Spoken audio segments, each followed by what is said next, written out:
ఇప్పుడు సంక్షిప్త సమాచారం. చినుకు కోసం రైతన్న చెకోరంలా ఎదురు చూడటమే గాని ఆశించిన స్థాయిలో వాన కురిసేది కనపడటం లేదు. రాష్ట్ర వ్యాప్తంగా నైరుతి రుతుపవనాలు విస్తరించినా ఆశించిన స్థాయిలో వర్షాలు లేవు.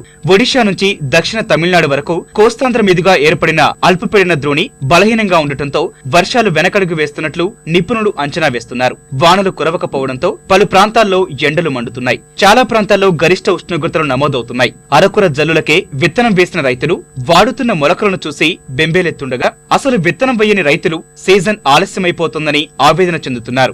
ఎల్నినో ప్రభావంతో ఈ ఏడాది వర్షాలు తక్కువగా ఉంటాయని కలవరపడుతున్న రైతన్నను వెనక్కి వెళ్తున్న వానలు మరింత కలవరపాటుకు గురి చేస్తున్నాయి. సీమ జిల్లాలో వేరుశెనగ అపరాల పంటలు కొంతవరకు విత్తుకున్నారు. అయితే తగ్గని ఉష్ణతాపానికి మొలక శాతం తగ్గిపోయి తిరిగి విత్తాల్సిన పరిస్థితులు తప్పేలా లేవని రైతులు కలవరపడుతున్నారు. గడిచిన 2 రోజులుగా పలు ప్రాంతాల్లో చెదురుమదురు వర్షాలు మినహా పూర్తి స్థాయిలో రుతుపవన ప్రభావం కనపడకపోవడం అందరినీ ఆందోళనకు గురి చేస్తోంది. గడ్డు కాలానికి సంకేతంగా మారిన రుతుపవన జాప్యం కలవరాన్ని కలిగిస్తోంది.